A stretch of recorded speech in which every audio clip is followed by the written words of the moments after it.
Bom dia, tudo bem? Vamos fazer a nossa agenda de reforma íntima do dia 4 de julho de 2024. Reflexão e vivência em torno do Evangelho. Os discípulos de João lhe referiram todas as coisas que Jesus fazia. Esses homens, encontrando a Jesus, lhe disseram: João Batista nos mandou aqui para te perguntarmos se és aquele que tem de vir ou se é outro o que esperamos. Lucas 7, 18 e 20. Meta do mês: desenvolver a responsabilidade. A nenhum espírito é dada a missão de praticar o mal. Aquele que o faz, falo por conta própria, sujeitando-se, portanto, às consequências. Resposta da pergunta 470 de O Livro dos Espíritos. Meta do dia: avaliar com responsabilidade os efeitos ou consequência de suas atitudes perante o próximo. Sugestão para sua prece diária: prece rogando a Deus o estímulo à reforma íntima. Amado Mestre Jesus, nós queremos nesta manhã agradecer pelo amor, agradecer pela bondade que tem para com cada um de nós. E que consigamos, Jesus, buscar em nós mesmos, bem centrado no seu Evangelho, a nossa reforma íntima. Fica conosco, Jesus. Graças a Deus. Muito bem, meus amigos. Hoje, quinta-feira, é dia de nossa reunião de estudo. Nós estamos estudando a obra Direção na Casa Espírita. Então, nós vamos hoje para a nossa quinta aula. Muito importante você estar conosco, estudando, tá bom? Então, às 7h30 da noite, nós estaremos pela plataforma Zoom. Nós iremos enviar o nosso link para os grupos da nossa Casa Espírita, tá bom? Você é o nosso convidado a estar conosco nessa tarefa. Muito bem. Eu quero convidar você também para conhecer o Espiritismo. Provavelmente você deve ter muitas interrogações, muitas perguntas que gostaria de fazer. Você quer desenvolver a sua mediunidade? Você quer trabalhar a questão relacionada à obsessão? Então, nós temos muitas atividades, muitos estudos relacionados a esse assunto. Portanto, na descrição do nosso vídeo, nós já vamos começar a compartilhar o link para a inscrição, tá? Você pode estar aqui em nossa cidade, você pode estar em outra cidade ou até fora do Brasil. Se deseja fazer o curso conosco, faz a inscrição, tá bom? Que nosso curso ele é híbrido, ele é presencial e online. Então você pode participar conosco, tá bom? Caso aí onde você reside não existe uma casa espírita, tá? Meus amigos, nós estamos estudando a obra O Evangelho por Emmanuel, Comentários ao Evangelho segundo João. Nós vamos hoje para a última mensagem deste capítulo e deste versículo. Disse-lhes Jesus: por pouco tempo ainda a luz está entre vós. Andai enquanto tendes luz, para que a treva não vos retenha. Quem anda na treva não sabe para onde vai. Evangelho de João, capítulo 12, versículo 35. Corrijamos agora. Em plena vida espiritual, além do caminho estreito da carne, sempre realizamos o inventário de nossas aquisições no mundo. Em semelhantes ocasiões, invariavelmente nos escandalizamos à frente de nós mesmos e rogamos, então, à divina providência, a graça do retorno à matéria mais densa, sem as vantagens terrestres que nos serviram de perda. É por isso que renascemos no mundo com singulares inibições congeniais. Aqui é um cego que pediu a medicação da sombra para curar antigos desvarios da visão. Ali é um surdo que solicitou silêncio nos ouvidos como bênção de reajuste da própria alma. Mais além, somos defrontados pelo leproso que implorou do céu a vestimenta de feridas e aflições, como remédio purificador da personalidade transviada do verdadeiro bem. Mais adiante, encontramos o aleijado de nascença que suplicou a mutilação natural por serviço valioso de autocorrigenda. Doenças e amarguras, dificuldades e dores são meios de que nos valemos para a justa reparação de nossa vida, em nós ou fora de nós. Assim, pois, atendamos ao aviso do Evangelho no passo em que nos adverte o Senhor. Caminhai enquanto tendes luz. Enquanto se vos concede no mundo a felicidade da permanência no corpo físico, templo de formação das nossas asas espirituais para a vida eterna, não procureis o escândalo à distância de vosso círculo individual. Escandalizemo-nos conosco, enquanto a nossa conduta estiver contrária aos princípios superiores que abraçamos. Estranhemos nossos pensamentos, nossas palavras e nossos atos, quando não se afinem com o Mestre da Cruz, cujo modelo procuramos, e assim amanhã não teremos a lamentar maiores faltas, alcançando a vitória sobre nós mesmos, em paz com a nossa própria consciência, à frente da vida imperecível que nos espera com o nosso Mestre e Senhor. Comunicação de Emmanuel, publicada no Reformador, março de 1954. E também publicada no livro Família, da editora Cultura Espírita União, capítulo Corrijamos Agora. Meus amigos, o Emmanuel encerra este capítulo e versículo do Evangelho de João com chave de ouro, né? Nós vimos nesses 4 dias que estudamos esse capítulo e versículo, o tempo de hoje, e vimos também, valei-vos da luz diante de amanhã, e hoje, corrijamos agora. Nós temos muitas tendências que a gente já vai percebendo se elas são boas ou más pela maneira que nós agimos quando a gente confronta com os ensinos do Cristo, com o Evangelho do Cristo.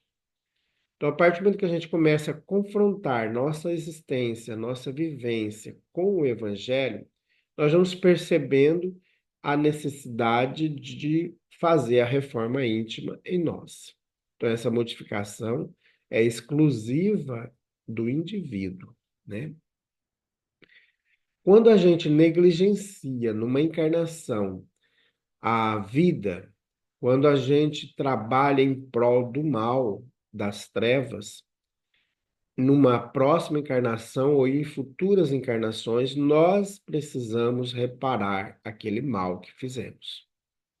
Por isso que nós temos as reencarnações, porque não tem como, meus amigos, a gente viver somente nesta encarnação e já ter resolvido tudo.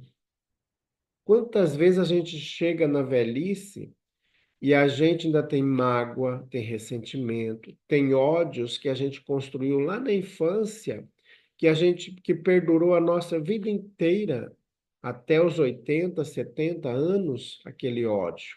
A gente não foi capaz de perdoar, não foi capaz de reatar a amizade. Então, como que a gente vai, nesta encarnação, resolver tudo isso? Para a gente ir para um determinado local, como sempre foi ensinado a nós por muito tempo, ou ir para o céu, ou para o inferno, ou para o purgatório.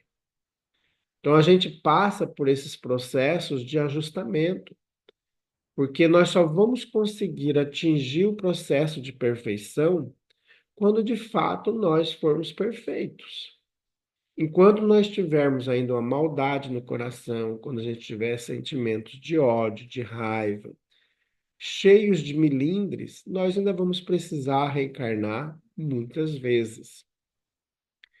E aí, às vezes, as nossas reencarnações, elas podem vir de sofrimentos, porque precisamos reparar o mal feito.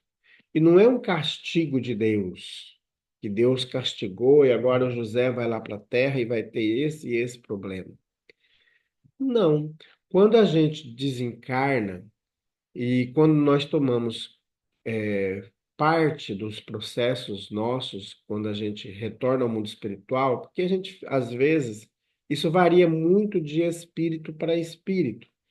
Um espírito mais materializado, ele demora mais compreender o processo depois que ele tiver desencarnado, né?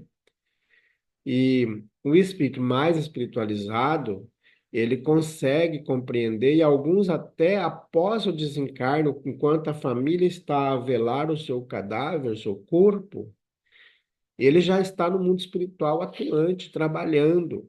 Então, esse tipo de espírito, eles não ficam, né, à toa ali, vendo que tem coisa para fazer e fica parado. Não, eles já começam a trabalhar. Então, muitas vezes nós assim que tomarmos decisão, tomar posse de nossa desencarnação, para alguns espíritos leva aí, como eu disse, pouco tempo, para outros mais tempo. Então, quando a gente toma essa decisão, a gente vai perceber, porque o que acontece? Nós vamos estar diante da nossa consciência. E como está descrito lá no livro dos Espíritos, as leis divinas estão gravadas na nossa consciência. Então, nós já sabemos, quando a gente reencarna, o que é certo e o que não é certo. Isso a consciência já acusa dentro da gente. Ela já acende ali um alerta dizendo, ó, o que você está fazendo está errado. Mas às vezes a gente acostuma com o mal, em fazer o mal, que a consciência, por mais que ela grita, a gente não escuta mais, né? E aí é preciso, numa reencarnação, seja a próxima ou em outras encarnações, nós nascermos com algumas dificuldades físicas, que o nosso espírito vai pedir essa dificuldade. Vai pedir, olha, eu usei minha visão, como Emmanuel coloca aqui, eu usei minha visão para o mal. Então eu quero nascer na próxima encarnação com problemas na visão. Posso já nascer como um cego? Posso, mas posso, no momento oportuno da minha existência, perder a visão. Como acontece lá no livro Memórias de um Suicida, que o Camilo, ele coloca no seu planejamento reencarnatório que ele quer ficar cego quando ele atingir os 40 anos de idade. Então ele quer ficar dos 40, porque ele vai desencarnar na programação dele aos 60 anos, então ele diz que dos 40 aos 60 ele vai ficar cego. vai sofrer algum problema na visão e vai perder a visão. Outros vão ficar surdos, ou já nascem surdos, ou vão ficar no decorrer da existência. Outros podem nascer com deficiência, sem membros, sem um braço, sem perna, né? Mas outros podem, em tenra idade, sofrer um acidente ou cair até do berço, cair da caminha e lesionar alguma coisa no sistema nervoso ou na coluna, que vai deixar aquela pessoa acamada dali por diante, até o processo, até chegar à desencarnação. Então, são processos de escolhas do espírito. Então, não há só em situações bem raras que há uma interferência drástica da espiritualidade superiora. Na maior parte das reencarnações, nós definimos, junto com o nosso anjo guardião, com os amigos espirituais que estão ali nos auxiliando, nas tomadas de decisão da nossa vida. A não ser em casos em que nós não temos condições de tomar decisões, aí nós sofremos a reencarnação compulsoriamente. Então, aí a própria lei divina nos obriga a nascer novamente, do jeito que for, né? Às vezes o espírito não toma participação em algumas decisões. Aí pode nascer com diversas deformidades, porque foi muito mal numa encarnação, e aí não tem condições de tomada de decisões. Então vai nascer do jeito que tem que nascer ali para poder se ajustar. Então, meus amigos, tudo isso faz parte desse processo da corrigenda do nosso ser, para que a gente possa ser cada vez mais melhor, né? Então, se nós formos muito inteligentes, utilizarmos a nossa inteligência para o mal, para a corrupção, para transgredir, para usurpar poder, para criar, tanto na ciência quanto todos os ambientes, utilizando a nossa ideia, a nossa inteligência para o mal, pode acontecer de nós, numa encarnação, nascermos com problemas relacionados à mente, né? Podemos ter um cérebro deficiente, que vai dificultar para que o espírito consiga se ajustar aqui, né? Então, faz parte desse processo. O que nós temos que trabalhar no nosso coração, diante das enfermidades que nós estamos passando, pelos problemas que nós estamos acometidos, primeiro momento, às vezes a gente, por não conhecer, não compreender, a gente fica agoniado, ansioso, triste, revoltado.